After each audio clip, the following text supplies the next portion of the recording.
बिस्मिल्लाहिर्रहमानिर्रहीम, अस्सलाम वालेकुम। लाइव डॉक्टर शाहिद मसूद के साथ मैं हूं सुमेरा सलीम। नाज़िम, मुनहरिफ अराकीन पार्लियामेंट का वोट शुमार न करने के फैसले के खिलाफ आर्टिकल 63A पर नजरसानी अपीलों पर आज समात हुई, लेकिन जस्टिस मुनीब अख्तर साहब की अदम शिरकत की वजह से वो कल तक के लिए मुलतवी हो गए, जिस पर चीफ जस्टिस साहब की जानिब से कहा गया है कि वो उन्हें राजी करेंगे। अगर वो शामिल नहीं हुए तो नया बेंच तश्कील दिया जाएगा। और अगर बात करें पंजाब इलेक्शन ट्रिब्यूनल के मामले पर, सुप्रीम कोर्ट ने लाहौर हाई कोर्ट के सिंगल बेंच का 12 जून 2024 का जो फैसला था उसे कलअदम करार दे दिया है। दूसरी जानिब वफाकी हुकूमत ने संगजानी जलसे में की जाने वाली तकारीर पर तहरीक इंसाफ के रहनुमाओं के खिलाफ बगावत का मुकदमा दर्ज करने का फैसला कर लिया है। इसके अलावा भी दीगर मौज़ूआत पर आज हम गुफ्तगू करेंगे। स्टूडियो में हमारे साथ मौजूद हैं डॉक्टर शाहिद मसूद। अस्सलाम वालेकुम डॉक्टर साहब। वालेकुम जी, आपको भी डॉक्टर साहब, 63A मखसूस नशिस्तों का फैसला और प्रैक्टिस एंड प्रोसीजर समेत अहम मुकदमात की समात होनी है। क्या अक्टूबर जो है फैसला कुन होने जा रहा है अदालतों के लिहाज से? जी, फैसला कौन होने जा रहा है। सिस्टम कोलैप्स हो गया, सारा कोलैप्स हो गया टोटल। और अब इसको कैसे खड़ा किया जाएगा, कैसे इसमें कोई रूप फूंक के इसको कैसे, मतलब ये नहीं चल रहा, ठीक है ना। इसमें बेचैनी है, परेशानी है, इसको कैसे हमारे जो अकाबरीन हैं वो उसको आगे लेके चलेंगे। अदालतों के मामला कभी खड़े हो जाते हैं, सड़कें बंद हैं, उधर से वो IMF के इश्यूज़ हैं, मतलब बहुत कुछ ऐसा है। और फिर आप खत्ते के हालात देखें, ज़रा दुनिया के हालात देखें, तो उसमें तो ये तबीयत भी बोझल है लोगों की, वैसे ही लोग परेशान हाल हैं। और जो बचा कुछ है वो ये जो कुछ मुल्क में हो रहा है इस वक्त, तो लोगों की हिम्मत अब जवाब दे गई है बहुत ज़्यादा। और उसमें ये उसकी सीट होगी तो ये उसकी सीट नहीं होगी, तो ये आपस में जो हंगर गेम्स चल रहे हैं, मेरा नहीं ख्याल कि इस वक्त किसी भी तरह से ये, और एक तमाशा सा है मुल्क में, मैन मेड क्राइसिस। और इसको जितना अरसे हम खींचेंगे उतना ही नुकसान होगा। टाइमिंग्स बड़ी इंपॉर्टेंट हैं। ये जो मिस कैलकुलेशंस होती हैं ना इवेंट्स की, कि आपका ख्याल होता है कि अच्छा ये चीज़ ऐसे होगी तो इस तरह से होगी, अचानक होगी। ये आप देखें लेबनान में और जो इसराइल में और जो ईरान में और जो हो रहा है, टाइमिंग्स आगे पीछे, ये दिनों के हिसाब से जब तारीखें लगे बैठे होंगे ना, इस तारीख को ऐसे होगा, एक 15 दिन बाद हम यूं करेंगे, तो 4 महीने बाद हम ऐसे करेंगे। इवेंट्स ऐसे हो रहे हैं इस वक्त ऐसे। और ठीक है, मतलब है कि जो अकाबरीन हैं वो अगर संजीदा हैं अपने कामों से, तो फिर उनको देखना चाहिए कि ये क्या मुल्क के साथ क्या हो रहा है इस वक्त, ठीक है। इससे ज़्यादा तो हम क्या बात कर सकते हैं उनको। दूसरी जो बात है वो ये है कि ये आज इसराइल ने बाकायदा अमेरिका को ये इन्फॉर्म किया है कुछ देर पहले कि हम ग्राउंड ऑफेंसिव, ज़मीनी जो है वो हमला करने जा रहे हैं। और ये जो है यानी ज़मीनी हम एंटर हो रहे हैं लेबनान के अंदर। और उससे पहले जो हिज़्बुल्लाह के अबूरी सरबराह हैं नाइम कासिम, उन्होंने ये कहा था कि जो मुस्तकिल सरबराह हैं या सेक्रेटरी जनरल या जो भी उनका सिस्टम है सारा, उसके उनका जल्दी हाशिम सफ़ीउद्दीन का ऐलान किया जाएगा कुछ दिनों में। लेकिन यह है कि और ये कि हम इसका भरपूर इंतकाम लेंगे। लेकिन उससे पहले जो है वो इसराइल ने अमेरिकन को ये बताया है कि आज उन्होंने लिमिटेड ग्राउंड ऑफेंसिव्स किए हैं कुछ, और वो कह रहे हैं कि हम इसमें दाखिल होने जा रहे हैं। अच्छा, ये जो है वो लितानी रिवर जो है, ये इसकी तारीख़ में जाए बग़ैर, ये दरिया जो है ये आप समझें कि लिबनान और इसराइल की जो सरहद है उसके साथ साथ बहता है। और ये जो है ये जाके फिर मेडिटेरियन सी में गिर जाता है, ठीक है। ये जो ब्लू लाइन एक नज़र आ रही है। अच्छा, अब इसमें हुआ ये था कि जब ये 2006 की जंग हुई थी, तो उस जंग के बाद ये हुआ था कि एक अक़वाम मुत्तहिदा की करारदाद मंजूर हुई थी, और उसमें यह था कि 1701 गालिबन या 1702 ऐसे करके कुछ का नाम था। उसमें यह था कि जो ये लितानी रिवर है दरमियान में, इसकी एक जो इसका यानी बिल्कुल ये ऐसे बह रहा है ना, तो आप जी। समझ लें कि इसका नॉर्थ और साउथ बैंक जो है, तो एक जगह तक जो है वो इसराइल अपनी फौजें हटा लेगा और यहाँ तक जो है वो हिजबुल्लाह हटा ले, लेकिन हिजबुल्लाह चूँकि इसमें विक्ट्री हिजबुल्लाह की थी उस जंग में, तो हिजबुल्लाह ने अपनी फ़ौज वहाँ से नहीं हटाई। तो आज इस वक्त जब हम बात कर रहे हैं तो फ्रांस के जो वज़ीर ख़ारजा हैं वो इस वक्त पहुँचे हैं लेबनान में, बैरूत में, और वो कोशिश ये कर रहे हैं कि, और वहाँ के वज़ीर आज़म जो हैं उनसे मुलाकात हुई है उनकी नजीब मिकाती से, और उसमें कोशिश हो रही है, उनका कहना यह है कि हिजबुल्लाह से हमारी बात हुई है, हिजबुल्लाह जो है वो पीछे बॉर्डर जो तय हुआ था अक़वाम मुत्तहिदा को उसको बना के और दरमियान में एक बफर जोन कायम करने पे हिजबुल्लाह तैयार है। लेकिन मेरा ख्याल है कि ये मामला जिस नहज पे पहुँच चुका है वहाँ पे शायद इस वक्त हिजबुल्लाह इस बात पे ना माने, वो आने देगा। इसराइल ने आना है तो आगे आए, और आज भी बड़ी तादाद में वहाँ पे आज मेरा ख्याल है बहुत अरसे के बाद, कई सालों के बाद, जो मरकज़ी बैरूत है उसको निशाना बनाया गया है, और वहाँ पर भी कई जगहों पे इमारतें गिरी हैं। इसी तरह से जो यमन में भी अटैक्स हुए हैं, तो एक खामोशी सी इस वक्त छाई हुई है। अच्छा, मैं ये बात बड़ी अहम इस वक्त ये है कि कौन क्या करेगा और कौन गलती करेगा, कौन सही कदम उठाएगा। क्या नेतन्याहू ने कुछ देर पहले कहा है कि ईरान तैयार हो जाए कि उनकी जो हुकूमत है वो उनकी तवक्को से जल्द जो वहाँ पे इस्लामी हुकूमत है वो गिरने वाली है। उनकी तवक्को से जल्द उनका पूरा जो सेटअप है, ढांचा है, जो कि इस्लामी इनकलाब के बाद बना था, वो उनकी तवक्को से जल्द गिरने वाला है।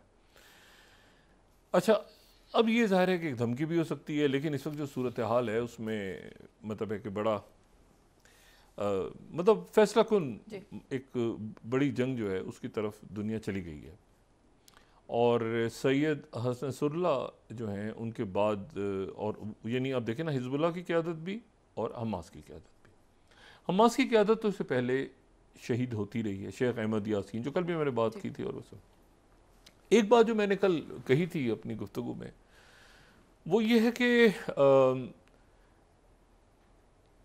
लिबनान में, ये अब लिबनान की जंग है, और लिबनान की जंग ये पूरे इस खत्ते के अंदर आप समझ लें कि लिबनान एक बड़ा कलीदी उसका रोल है, वहीं से फिर सारा कुछ उसमें से ड्राइव होता है।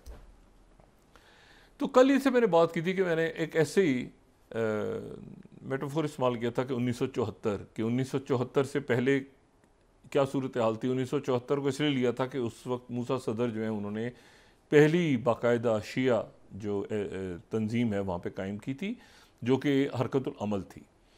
और हरकतुल अमल जो है वो मूसा सदर जो हैं उन्होंने कायम की, और ये उसके बाद फिर सिविल वॉर शुरू हुई 75 में, जो कि 90 तक जारी रही।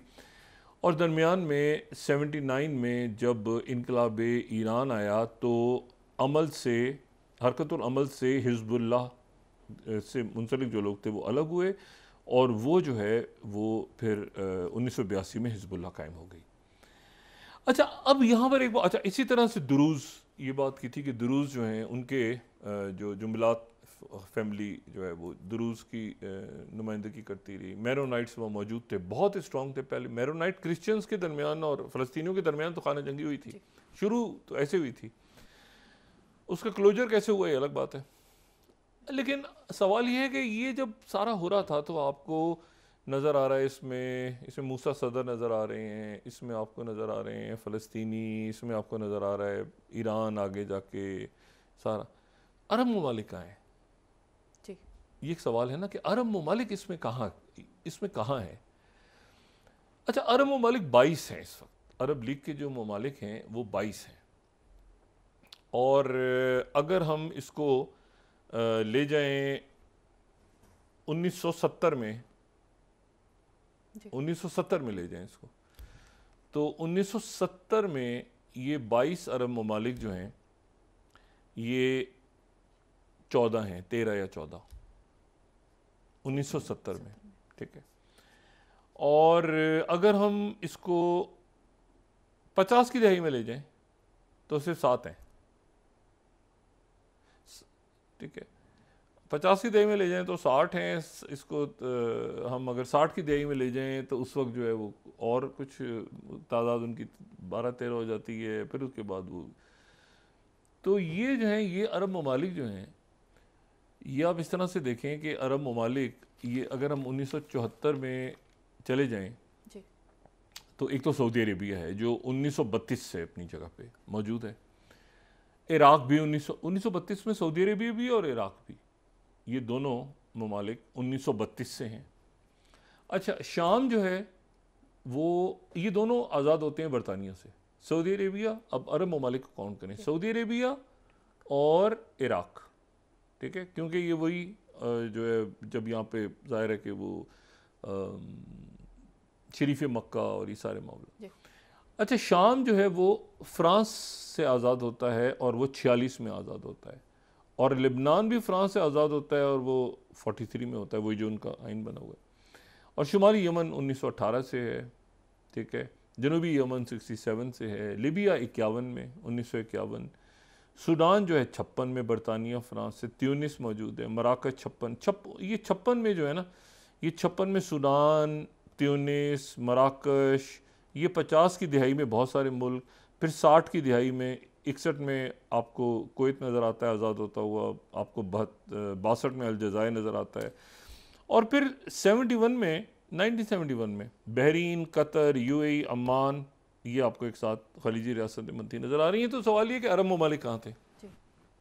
अब अरब ममालिक जो हैं वो एक सर जंग जो कोल्ड वॉर थी यूएसएसआर और सोवियत यूनियन और अमेरिका के दरमियान, तो उसमें अरब ममालिक तकसीम हो गए थे, ठीक है। अच्छा, अब इसमें अगर हम अरब ममालिक के साथ हम ईरान और तुर्की को भी लें, तो तुर्की तो नेटो का रुकन था, और तुर्की में क्राइसिस खड़ा हुआ था जिसने शक्ल ली थी क्यूबन मिसाइल क्राइसिस की। यहाँ अमेरिका ने अपने मिसाइल लगा दिए थे लाके, जिसके नतीजे में हम सिर्फ क्यूबा का डिस्कस करते हैं ना, लेकिन क्यूबन मिसाइल क्राइसिस का स्टार्ट टर्की में मिसाइल्स लगाने से हुआ था, उस वक्त का टर्की जो कोल्ड वॉर के दौरान। अच्छा, अब उसमें तो टर्की को हम साइड पे करते हैं, टर्की जो है वो बिल्कुल अमेरिका के साथ है। ईरान जो है वो भी शाह ईरान मौजूद हैं, और वो भी मोहम्मद मुसद्दिक का तख्ता उल्टा जा चुका है, सीआई ने उलट दिया तख्ता, और उसके बाद पहलवी फैमिली जो रज़ा शाह पहलवियों को निकाल के और पहलवी जूनियर को वहाँ ला के बिठा दिए। और उसके बाद मिस्र जो है वहाँ पे मजबूत क़यादत है, मिस्र की मजबूत क़यादत है, और वो है जमाल अब्दुल नासिर। जमाल अब्दुल नासिर जो है वो, पहले अमेरिका ने कहा कि ये हमारी तरफ हैं शायद, लेकिन ultimately Gamal Abdel Nasser Soviet camp में चले गए, ठीक है। एक तो ये ध्यान में रखना ज़रूरी है कि मिस्र के Jamal Abdel Nasser Soviet camp में चले गए, और उसके बाद दूसरे दो बड़े अरब ममालिक अगर हम देखें तो इराक़ और शाम, ये भी सोवियत कैंप में चले गए। यानी यहाँ पे बास पार्टी बनी जी। ये बगदाद पैक्ट और ये सारे बने, उन्होंने कोई शेप नहीं ले सके। ये कोशिश करता रहा अमेरिका के हमारी तरफ आ जाए, लेकिन दोनों तरफ बास पार्टी बन गई ना, ठीक है ना, जिसको बास पार्टी असल में कहते हैं, लेकिन बात पार्टी बनी। बात पार्टी से ही हाफिजुल असद और उनसे पहले, और फिर बात पार्टी से ही वो सद्दाम हुसैन और उनसे पहले, तो बात पार्टी हैं दोनों, ये दोनों सोशलिस्ट कम्युनिस्ट पार्टी हैं। लेकिन आगे जाके फड्डा हो गया, आगे जाके, क्योंकि सद्दाम हुसैन जो हैं वो थे बात पार्टी के, मैं उनका जिक्र बाद में करता हूँ कि उनमें और हाफिजुल असद में क्या। लेकिन आप ये ध्यान में रखिए ना कि ये जो एक सोवियत ब्लॉक बड़ा तगड़ा ब्लॉक है, यहाँ पे यमन के अंदर भी मौजूद है वो, तो सोवियत यूनियन और बाकी जो सऊदी अरेबिया है वो जाहिर है कि वो अमेरिकन ब्लॉक में है, अरामको और सारे ये। लेकिन सऊदी अरेबिया जो है वो, अच्छा, अब जब ये मामला छिड़ा, खाना जंगी हुई, तो सवाल ये है कि अरब ममालिक कहाँ थे? अरब ममालिक मुकम्मल तौर पे फ़लस्तीनियों के साथ थे। जब पीएलओ बनती है तो वो कुवैत में ही बनती है, और अरब ममालिक जितने भी मौजूद हैं वो, मतलब अरब लीग और उसके बाद सारा, वो तमाम फ़लस्तीनियों के साथ हैं। लेकिन बदकिस्मती से एक वाक़या पेश आता है जो कि लेबनान की खाना जंगी से 3-4 साल पहले का वाक़या है, और वो है उर्दन का ब्लैक सितंबर, जिसमें उर्दन, जिसका कल भी जिक्र किया था, जिसमें उर्दन की जो फ़ौज है मकामी, उसकी जंग होती है वहाँ पे यासिर अरफात की PLO के साथ। अच्छा, यहाँ पर कहीं पाकिस्तान का जिक्र भी आता है ज़िया-उल-हक साहब के हवाले से, लेकिन ये ज़हन में रखें कि ये जो है ये मैं ज़िया-उल-हक साहब की यहाँ पे उसमें इन्वॉल्वमेंट की फेवर नहीं कर रहा, लेकिन मैं ये बता रहा हूँ कि जॉर्डेनियन आर्मी ने कॉल किया कि जी आप यहाँ पे आएँ, पाकिस्तान को कॉल किया, तो वो जो है वो ज़ाहिर है military to military royal Jordanian army जो है उस वक्त पाकिस्तान फ़लस्तीनियों के साथ भी था, लेकिन पाकिस्तान ने उस जाके वहाँ पे लॉ एंड ऑर्डर कायम किया वहाँ पे। तो ये लड़ाई इसराइलियों से नहीं हो रही थी, ये कोई जॉर्डन और यहूदियों की नहीं हो रही थी, ना फ़लस्तीनियों और यहूदियों की हो रही थी, बल्कि एक शोरिश थी जो मुसलमान ही आपस में लड़ गए थे, PLO और तो जिसमें उनका नाम आता है। अब ये हुआ कि जॉर्डन से उनको अल्टीमेटली यासिर अरफात को निकाल दिया गया और यासिर अरफात चले गए लेबनान। अब जब वो लेबनान चले गए तो अब जो अरब ममालिक हैं वो जॉर्डन की वजह से कुछ कुछ पीछे हटना शुरू हो गए, क्योंकि जॉर्डन के अंदर एक बड़ा मामला जो है वो PLO का हो गया था, तो उन्होंने माली इमदाद जारी रखी,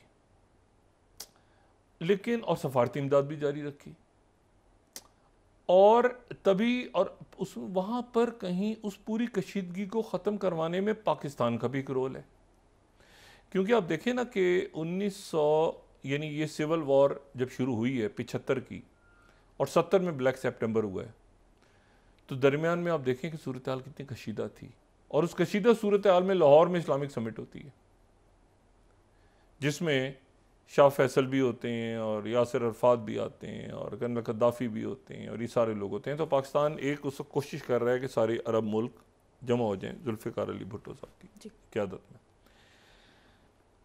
और जो बाकी अरब ममालिक हैं, कर्नल गद्दाफ़ी लिबिया, वो भी सोवियत ब्लॉक में है, ये मजबूत जो लीडर्स हैं, तो ये सारे जो हैं सोवियत ब्लॉक में हैं, और ये लेकिन चूंकि अरब हैं सारे, तो ये थोड़ा सा हिचकिचा भी रहे हैं दरमियान में कि हम यहाँ पर जाएं, यानी सुन्नी अरब ममालिक, तो हम जाएं तो इस वक्त किसकी हमायत करें, क्योंकि अगर PLO की हमायत तो कर रहे हैं हम, लेकिन वो एक वैक्यूम आ गया, अरब ममालिक का एक वैक्यूम आ गया लेबनान में, क्योंकि उसकी वजह यह हुई कि सऊदी अरेबिया, यानी अभी देखिए ना, जॉर्डन से वो पहुंचे हैं 74-75 में PLO पहुंची है, और अगले 3 सालों के अंदर इनकलाबी ईरान आ गया, और सोवियत यूनियन अफगानिस्तान में एंटर हो गया, और अरब ममालिक जो थे वो सऊदी अरेबिया बिल्कुल उसकी प्रायोरिटी चली गई ये अफगान जिहाद, ठीक है, अफगान जिहाद, मुजाहिदीन, इनकलाब ईरान आगे ना फैले, ठीक है, और उसके लिए फिर ये हुआ कि ये तमाम जो सऊदी अरेबिया है उसकी पूरी कंसंट्रेशन जो है वो अफगानिस्तान, सोवियत यूनियन, ये पूरा एक सिलसिला शुरू हुआ। अब जो बात पार्टी थी वो तो एक तो पहले उनके अंदर इशू चल रहा था, हाफिजुल असद और सद्दाम हुसैन दोनों।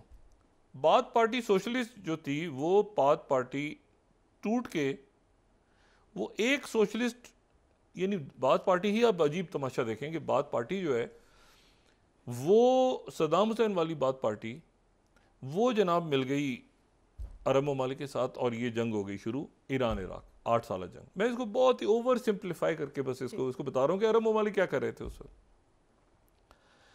अब यहाँ 8 साल की एक जंग शुरू हो गई, और इस दौरान ईरान का इन्फ्लुएंस जो है वो बढ़ता गया। ईरान और सीरिया के दरमियान एक खामोश पैक्ट हुआ। इस जंग में सीरिया जो है वो अरब ममालिक के साथ नहीं है, हाफिजुल असद जो हैं वो ईरान के खिलाफ नहीं लड़ रहे, वो ईरान के साथ हैं। तो ईरान और शाम के दरमियान पैक्ट हुआ, और ये 80 की दिहाई में ये जो है ये ग्रिप मजबूत होती गई। ये लेबनान, ये ऊपर से ऐसे जा रहे हैं ना, तो मैं ये मैप के दिए इस तरह से वो लेबनान तक, ईरान जो है वो लेबनान तक मजबूत हो गया, और जो हाफिजुल असद की जमात बाथ पार्टी थी वो वाहिद जमात रही तब से लेके आज तक जो कि कभी अमेरिका के ब्लॉक में नहीं गया। सीरिया कभी मुझे नहीं हिस्ट्री में याद आ रहा कि ये अमेरिकन ब्लॉक में सीरिया गया हो। हाफिजुल असद के दौर में भी, उसके बाद मतलब अमेरिकन ब्लॉक में कभी नहीं गया। बल्कि ये हुआ कि सद्दाम हुसैन चूंकि अरब ममालिक के साथ वो गए, मिल गए, तो अरब ममालिक के साथ मिलकर वो ईरान इराक जंग में ख़त्म कूद गए। अच्छा 79 के अंदर इजिप्ट ने कहा कि भाई ये तो पता नहीं क्या रौला पड़ा हुआ है ऊपर, तो सबसे पहले वो अनवर सादात और बेगन ने, यानी अब उधर खाना जंगी हो रही है, इनकलाब ईरान आया हुआ है, उन्होंने जनाब फौरी मुहद्दा साइन हो गया 79 में। 2-3 साल बाद अनवर सादात जो है वो कत्ल हो गए।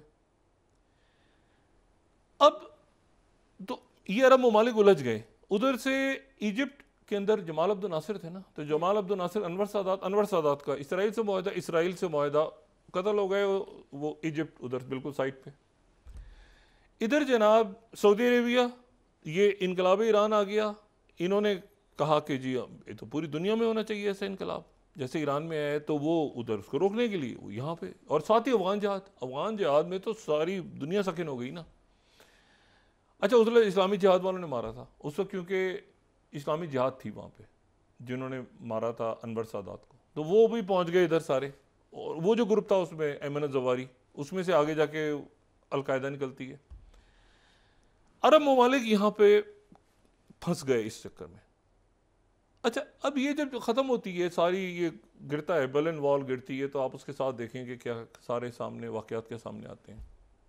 उसके सामने एक तो वाक़या ये आता है बर्लिन वॉल गिरते ही कि सद्दाम हुसैन साहब चूँकि अमेरिका के ज़रा करीब हो गए इस दौरान, सद्दाम हुसैन साहब करीब हो गए ना अमेरिका के, ये ईरान से जंग करके, तो उनका था कि मतलब ओवर सिंप्लीफाई करके कि भाई मैं तो लड़ा हूँ, तो अब ये तेल वेल ये पैसा कड्डो मतलब मुझे तो मईशत ख़राब हो गई थी। उनको सबने कहा कि भाई साहब ये तो ऐसे तो नहीं होगा, ये आपने ये कह रहे हैं ये भी मेरा है, वो जगह भी मेरी है, ये जगह भी मेरी है, ये भी फलाना, वो आपने ईरान से अगर लड़ाई लड़ी है तो आप ये इतना सारा तो उसका ना मांगे ना हमसे हिसाब किताब कि भाई ये भी चाहिए मुझे, वो भी चाहिए मुझे। सद्दाम हुसैन ने मेरी जाती हुई, ओवर सिंप्लीफाई कर रहा हूँ, सद्दाम हुसैन साहब ने कोयत पे चढ़ाई कर दी, पहली खलीजी जंग, यानी पहले वो अरबों के साथ मिलकर ईरान से लड़ रहे हैं, फिर वो अरबों के ऊपर चढ़ाई कर दी उन्होंने कुवैत, और फिर अमेरिका आ गया, सऊदी अरेबिया, सारे मुल्क एक तरफ हो गए, और सद्दाम हुसैन साहब की फेंटी लगी। ये वही सद्दाम हुसैन है जो 2 साल पहले तक ईरान से लड़ रहे हैं अरब ममालिक के साथ। अब ये है जनाब 90-91 ये सारा, ठीक है, ये सोवियत यूनियन कोलैप्स हो रहा है, पाकिस्तान के अंदर तब्दीलियाँ आ रही हैं, ज़िया-उल-हक साहब दुनिया से तशरीफ़ लेके जा रहे हैं, पाकिस्तान में जमहूरियत आ रही है, यहाँ पर इंगेजमेंट है सारी। अब ये जैसे ही ख़त्म होता है, अच्छा सऊदी अरेबिया के ना इन्वॉल्व होने से लेबनान में सऊदी अरेबिया का एक फ़ायदा होता है। ये फ़ायदा होता है कि सऊदी अरेबिया चूँकि उधर हिजबुल्लाह के साथ भी नहीं है या माली, अच्छा सऊदी अरेबिया माली इमदाद मुस्तकिल करता रहा, माली इमदाद सबकी करता रहा, यानी जितने भी फरीक थे वो और कंस्ट्रक्शन में करता रहा कि यहाँ कंस्ट्रक्शन हो, सड़कें तबाह हो रही हैं, पुल तबाह हो रहे हैं, तो वो जो कंस्ट्रक्शन के थ्रू सऊदी अरेबिया हेल्प करता रहा लेबनान की। लेकिन प्रैक्टिकली उसके कोई लोग नहीं, कहते हैं अवर मैन इन लेबनान, ऐसा कुछ नहीं था, ठीक है ना, our man in Lebanon Saudi Arabia का कोई नहीं था। एक शख्सियत थी जो कि वहाँ कंस्ट्रक्शन के काम में मुलविस थी, और वो बड़े काबिल कबूल बड़ी अमीर कबीर शख्सियत थी। लेबनान से वो आ गए थे 65 में सऊदी अरेबिया, उनको सऊदी अरेबिया की नेशनलिटी मिल गई थी 78 में, और उनका नाम था, और वो बिल्डर थे, कंस्ट्रक्शन के काम में थे, तो वो काफ़ी कंस्ट्रक्शन वगैरह में इन्वॉल्व हुए। तो जैसे ही ये सूरत हाल ज़रा आप समझें कि ऐसा वक्त आया कि जब लड़ने वाली कुव्वतें एग्जॉस्ट हो गई, तो वो जो शख्सियत थी वो आगे आई और सऊदी अरेबिया के बिहाफ पर आगे आई, क्योंकि उनके पास सऊदी नेशनलिटी भी थी और लेबनान की नेशनलिटी भी थी, और उनका नाम था रफ़ीक अल हरेरी। तो रफ़ीक अल हरेरी जो हैं फिर ताइफ एग्रीमेंट को रफ़ीक अल हरेरी करवाते हैं, जो जंग बंदी, इसीलिए मैंने कहा ना सऊदी अरेबिया पीछे रहना काम आता है लॉन्ग टर्म में, कि सब लड़ रहे हैं, लेकिन फिर जो है वो जब एग्रीमेंट होता है कि सीज फायर, तो उसमें जो कलीदी किरदार है वो उन सऊदी लेबनी शख्सियत का है जो कि रफीक अल हरैरी थे और हेल्प करते रहे कंस्ट्रक्शन में। उन्होंने ताइफ एग्रीमेंट करवाया जिसको सबने कबूल किया, हिजबुल्लाह ने भी कबूल किया, उसको अमल ने भी कबूल किया, उसको मैरोनाइट्स ने भी कबूल किया। और फिर जितनी तबाही हुई थी जो खाना जंगी के दौरान, तो जो अरसर नौ कंस्ट्रक्शन थी उसमें रफीक अल हरैरी का बहुत रोल था। बहुत उन्होंने वहाँ पे इन्वेस्टमेंट्स की, पुल तबाह हुए थे वो बनाए, बाकी जो सारा जो दुनिया भर से सऊदी अरेबिया पूरा वो कंस्ट्रक्शन हुई। और फिर वो लेबनान के वज़ीर आज़म बन गए, एक दफ़ा बने फिर दूसरी दफ़ा बने, तो वो आगे एक पॉलिटिकल ढांचा वहाँ का खड़ा हो गया। अब लेबनान की सियासत से आउट कौन कौन हुआ? लेबनान की सियासत से एक तो जॉर्डन, क्योंकि जॉर्डन ने तो पीएलओ को, अच्छा यासिर अरफात वहाँ से चले गए थे ट्यूनीसिया, वो ट्यूनिस में गए थे। और ट्यूनिस में जाने के बाद ये हुआ कि अब यासिर अरफात जो हैं वो, यानी जो 80 की दिहाई है उसमें यासिर अरफात का कोई सच रोल इसलिए नहीं है कि इस दौरान जो है वो हमास और हिजबुल्लाह इसराइल से टक्कर गए हैं, और उधर इजिप्ट ने साइन कर लिया मुआहदा इसराइल के साथ। और यासिर अरफात जो हैं उन्होंने, अरब ममालिक की उनको सपोर्ट है ज़ाहिर है ट्यूनिस में, लेकिन यासिर अरफात ने फिर एक, अल्लाह ताला उनकी मग़फ़िरत फरमाए, लेकिन फिर एक अजीब सा काम हुआ। और वो ये काम हुआ कि देखिए उनकी सपोर्ट जो थी वो तो सारी हो रही थी ना अरब ममालिक से ही, माली सपोर्ट खामोशी से हो रही थी उनकी। ज़ाहिर है एक बड़े यासिर अरफात 80 की दिहाई में उनका सच रोल तो नजर, फाइटिंग रोल तो नज़र नहीं आ रहा, लेकिन फतह मौजूद है, वो एक बड़ा कलीदी किरदार अदा करे। लेकिन हुआ ये कि जब ये फटा हुआ सद्दाम हुसैन का और अरब ममालिक का कुवैत के मसले पे, तो यासिर अरफात जो हैं उन्होंने सद्दाम हुसैन की फेवर में बयान दे दिया। उन्होंने कहा मैं तो सद्दाम हुसैन के साथ हूँ। अब सद्दाम हुसैन के साथ जनाब खलीजी ममालिक, सऊदी अरेबिया, सारे, और ये वो दौर है जब एक सऊदी शहज़ा और कंस्ट्रक्शन वाला वहाँ से खड़ा हुआ, वो भी उनकी फैमिली भी कंस्ट्रक्शन में थी। उसने कहा मैं तो ये अमरीकी फ़ौज को नहीं मानता अपनी सरजमीन पे, और मैं तो अपने यहाँ के ख़िलाफ़ हूँ, ये अमरीकी फ़ौज यहाँ क्या कर रही है।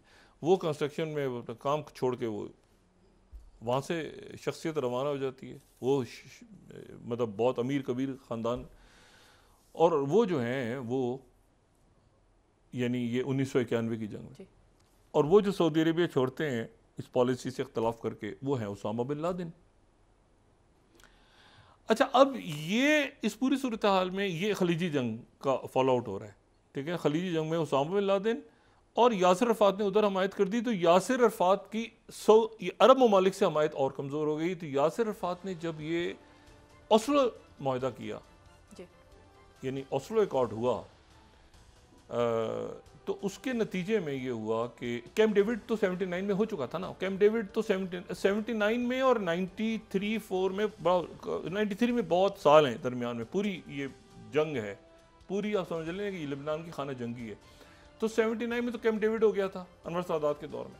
अगला जो मुआहदा होता है वो होता है 93 में जाके PLO के साथ, और फिर 94 में जो जॉर्डन के साथ। तो दरमियान में ये यासिर अरफात जो हैं ये फाल रहते हैं, लेकिन जो लड़ाई हो रही है वहाँ पे, जो दूबदू लड़ाई है, वो लड़ाई हो रही है, उधर जन्म ले चुकी है हिजबुल्लाह, हमास, ये सारी तंजीमें, और ये इसराइल से लड़ रहे हैं। और ये वो स्पेस जो मैंने आपसे कहा ना। अच्छा, अब जब वापस जाते हैं रफ़ीक अल हरैरी, और रफ़ीक अल हरैरी जो हैं इसी दौरान सीरिया का और ईरान का खामोश पैक्ट है, तो सीरिया जो है वो भी एंटर हो चुका है। सीरिया का बहुत बड़ा स्टेक लेबनान में, एक बार ज़हन में रखें, लेबनान की जो जियो स्ट्रेटेजिक पोजीशन है वो सीरिया के लिए बहुत इंपॉर्टेंट है। अगर लेबनान में कोई भी सीरिया मुखालिफ कुव्वत आती है तो लेबनान की अपनी जो खुद मुख्तारी है, तो लेबनान ने कभी, सीरिया ने कभी लेबनान पे अपना असर ख़त्म नहीं होने दिया। सीरिया ने लेबनान पे कभी अपना असर ख़त्म नहीं होने दिया। लेबनान बहुत अहम है सीरिया की अपनी जियो स्ट्रेटेजिक पॉलिसी के लिए। जी। अच्छा, मैं सिर्फ एक बात करूं, अब इसमें हुआ ये कि वहाँ पर रफ़ीक अल-हरीरी का जब कत्ल हुआ धमाके में, तो उसके नतीजे में हिजबुल्लाह और बाकी सारे जो, यानी एक ये हुआ कि भाई ये इल्ज़ाम जो है वो जो शिया तंजीमें थी उन पे लगा, हालांकि वो नहीं थे, उन्होंने कहा इसराइल है पीछे, लेकिन ये हुआ कि उसको प्रेशर आया तो सीरिया को वहाँ से निकलना पड़ गया।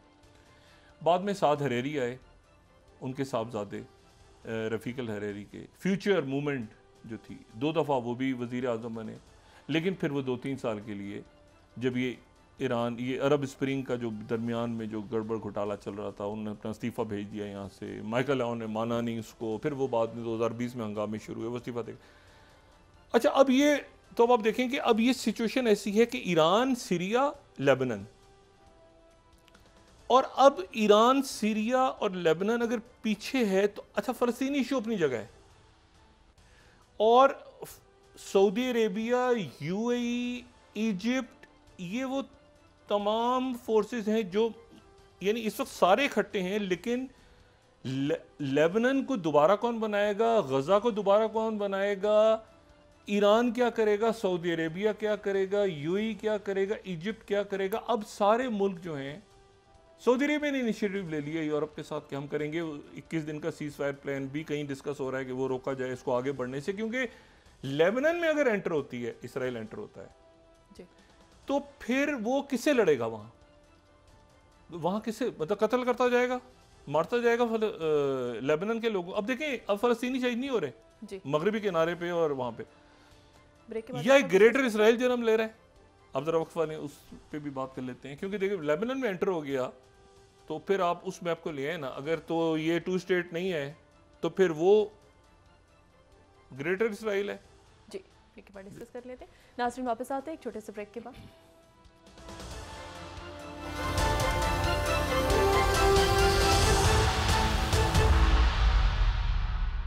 वेलकम बैक नाज़रीन। डॉक्टर साहब, पंजाब इलेक्शन ट्रिब्यूनल केस में सुप्रीम कोर्ट ने लाहौर हाई कोर्ट का जो फैसला था उसको कलअदम करार दे दिया। ये पाकिस्तान के अंदर भी सेटअप जो है ये कोई किसी ना किसी रुख जाके बैठेगा, या तो स्टेबल होगा या ये मज़ीद ही जान बपा करेगा। मैं एक किरदार को और माजी से ला के उसको उसकी वजाहत कर दूँ बहुत शॉर्टली, कि वो इस पूरे, वो भी अरब क़यादत थी, मगर वो कहाँ थी और बड़ी स्ट्रॉन्ग क़यादत थी, और वो थे कर्नल मुअम्मर कद्दाफ़ी। अच्छा, अब कर्नल कद्दाफ़ी जो हैं, यानी अब देखें ना, एक तो इजिप्ट, शाह फैसल, शाह हुसैन, हाफिजुल असद, तो अरब क़यादत जो है उसको कैसे, जमाल अब्दुल नासिर, कर्नल कद्दाफ़ी को तो आप नहीं कर सकते।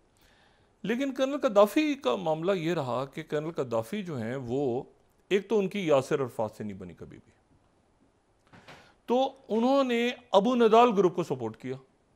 वो अबू नदाल ग्रुप जो कि यासिर अरफात के अगेंस्ट खड़ा हो गया था। दूसरा ये हुआ कि वो अपने जो स्टार्ट उनका हुआ तो वो पैन अरबिज़म के तौर पे, यानी जमाल अब्दुल नासिर के साथ भी उनका वो रहा कि भाई ये पैन अरबिज़म, जमाल अब्दुल नासिर के बाद, यानी वो तो ज़ाहिर 1970 में चले गए थे दुनिया से जमाल अब्दुल नासिर, तो वो पैन अरबिज़म की उन्होंने बात शुरू की कि अरब दुनिया का एक लीडर, और अपनी उनकी प्रो सोवियत भी थे, लेकिन फिर एक ग्रीन बुक भी थी। फिर वो इशू ये है कि वो पैन अरबिज़म के लिए तो ज़रूरी है ना कि अरब मुल्क आपको माने, तो सऊदी अरेबिया और बाकी जो खलीजी रियासतें हैं वो तो सऊदी अरेबिया के उसमें स्फीयर ऑफ इन्फ्लुएंस में थी उस वक्त। वो कद्दाफ़ी साहब इधर बाद पैन अरबिज़म भी नहीं हुआ।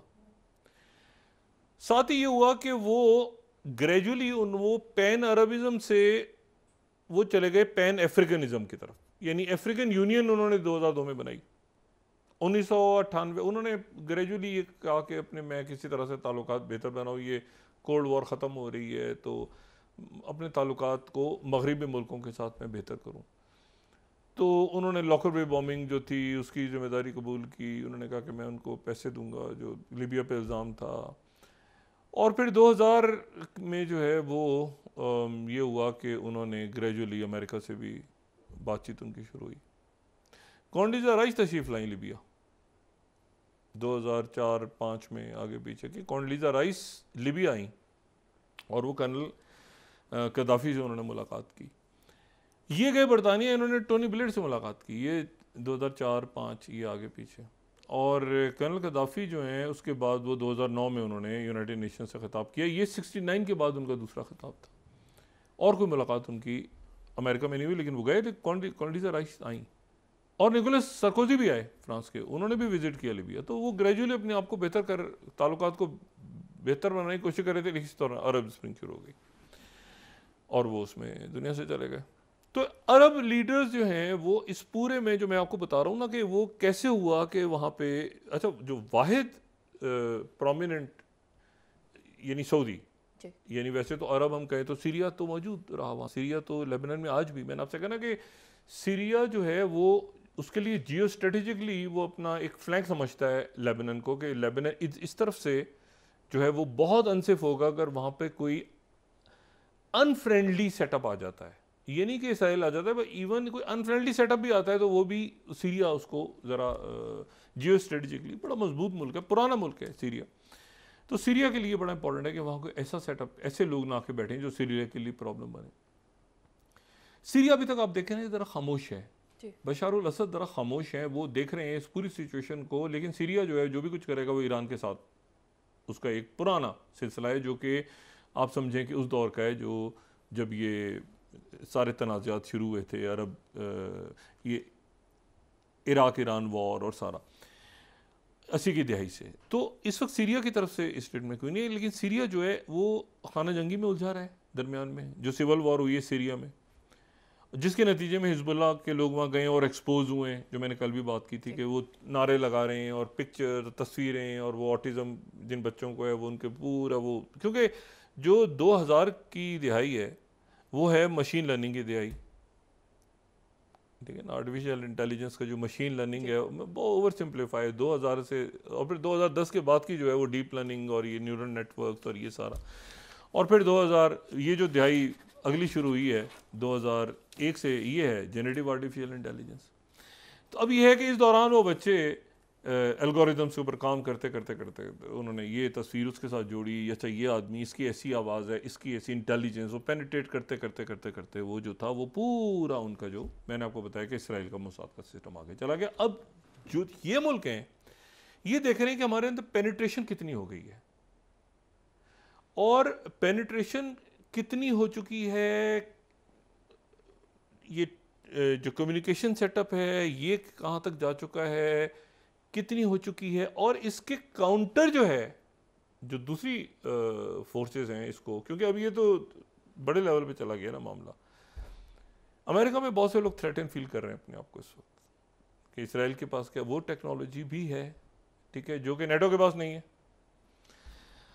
और क्या इसराइल के पास वो टेक्नोलॉजी भी है जो कहीं हमारे ही टेलीफोन्स और हमारी ही सिलिकॉन वैली सारी जो है, ये बच्चे वहाँ से सारे वहाँ गए और वहाँ से मतलब टेक्नोलॉजी, तो सेंसिटिव टेक्नोलॉजी का ट्रांसफ़र तो बड़ा मुश्किल काम है। अब यह है कि क्या इसराइल अंदर एंटर होता है, उसने अमेरिकन को कहा है कि हम एंटर होंगे, एंटर होने के बाद वो क्या करेगा, क्योंकि देखिए आप जितनी मर्जी एरियल बॉम्बिंग कर दें, जब तक आप ग्राउंड पे एंटर नहीं होंगे, आप तबाह कर दें, बर्बाद कर दें, मलबा नीचे नज़र आ रहा है आपको, अब आपने एंटर तो होना ही। ये देखें ना जो गजा में हुआ, आपने गिरा दी बिल्डिंग, सारा कुछ कर दिया, जो एंटर हुए तो बूबी ट्रैप, धमाके शुरू हो गए, लोग गुरिल्ला वॉरफेयर कुछ और है।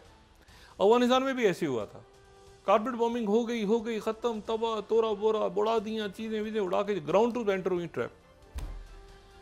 तो ग्राउंड ऑफेंसिव जो यही हुआ था वियतनाम में, जो गुरिल्ला वॉरफेयर है वो कुछ और है। आप जो मर्जी जहाज़ों से गिरा दें, फ्लैट कर दें, नीचे आपको कुछ कोई जिंदगी, ये तो आप ये देखें ना 5000 पाउंड वजनी 85 बॉम्ब अगर ना होते तो सिर्फ जो टेक्नोलॉजी तो काम नहीं हो रहा था ना, प्रॉपर आपने एक्सप्लोजिव्स मार के, ये बिल्कुल ऐसा ही है कि सारी टेक्नोलॉजीज थी 40 की दिहाई में और 30 की दिहाई में, लेकिन फिर भी आपको जो न्यूक्लियर वेपन गिरा के, सारी फौजों के बावजूद वेपन गिराया आपने तो जंग खत्म हुई। अगर न्यूक्लियर वेपन ना गिराते जापान पे तो अगले 20 साल दूसरी जंग अजीम ने चलना था, या पता नहीं 40 साल की अभी तक चलती ही जा रही है शायद वो भी। तो बात ये सारी कि अब ग्राउंड वो 60-70 हज़ार बंदा जो इसराइल का जो लितानी रिवर के इस तरफ है, और वो वहाँ पर कैसे सेटल होगा और उसको सिक्योर कैसे करेगी इसराइली फौज कि ये वहाँ पर दाखिल तो हो गए, पर ऑक्युपाई तो कर गए, लेकिन व्हाट नेक्स्ट? पीछे अगर लतानी वो गुलान से लोग आ गए तो आप अंदर ट्रैप हैं, ठीक है ना। अभी तो आप दूर से बैठ के वो, तो ये बड़ा एक ट्रिकी, इसमें सिनेरियोज क्या डेवलप होते हैं आगे आने वाले दिनों में, ये देखना है। और सबसे इंपॉर्टेंट बात ये कि रशिया के वजीर आजम कुछ देर पहले तेहरान पहुंच गए, ठीक है। और रशिया और चाइना की कंबाइंड एक्सरसाइजेज आर्कटिक रीजन में शुरू हो गई। और मैं हमेशा कहता हूं, ये बात दोहरा रहा हूं दोबारा, कि यूक्रेन का इशू सिर्फ यूक्रेन तक नहीं रहेगा। चाइना और रशिया जो आर्कटिक के ऊपर जो एक नई लेन्स बन रही हैं, जहां पे बर्फ पिघलने की वजह से जो रास्ते खुल रहे हैं, और एक तरफ बहुत बड़ा रशिया है और दूसरी तरफ अमेरिका है और दरमियान में फिनलैंड और बाकी मुल्क हैं सारे, तो वहाँ पर रशिया और चाइना की एक्सरसाइजेज हो रही हैं। और नए वो मतलब है कि मैं आपसे सिर्फ ये कह रहा हूँ ना कि ये एक बहुत बड़ी जंग है, ठीक है ना। उधर सूडान, वेनेजुएला, यूरोप के अंदर इलेक्शंस, यूक्रेन, साउथ चाइना सी, ये जो साउथ ईस्ट एशिया में हो रहा है, ये जो हमारे खत्ते में हो रहा है, तो ये सब को आप डॉट्स कनेक्ट करें तो आपको ऐसे लगेगा जैसे वो दोबारा आप 100 साल पहले चले जाएंगे। बहुत सारे इवेंट्स हो रहे हैं और अल्टीमेटली वो एक किसी बड़ी जंग का हिस्सा बन जाएंगे जी, जो कि पहली जंग अजीम थी। उससे पहले भी तो बहुत सी छोटी छोटी जंगें हो रही थी ना, दूसरी जंगें थी। अल्लाह ना करे कि ऐसा हो, लेकिन यह है कि कोल्ड वॉर तो नहीं है, कम से कम हॉट वॉर की तरफ चली गई है दुनिया बहुत तेज़ी के साथ। तो हम दुआ कर सकते हैं कि अमन आए जल्दी और ये मामला किसी तरह से हल हों। और जो 40-50 हज़ार लोग ऑलरेडी शहीद हो चुके हैं गज़ा में, उनको तो शायद बिल्कुल ही लोग भूल गए हैं, क्योंकि अब ये मामला लेबनान की तरफ चला गया। जी बहुत शुक्रिया डॉक्टर साहब। नाज़रीन, इसके साथ ही आज का प्रोग्राम अपने अख्ताम को पहुंचा। मुझे सुमेरा सलीम को इजाज़त दीजिए। अल्लाह ने के बाद जी डॉक्टर साहब। अपने दोस्तों रिश्तेदारों को दो नवाह के लूँगा। सब ख्याल रखिएगा। अल्लाह हाफ़िज़।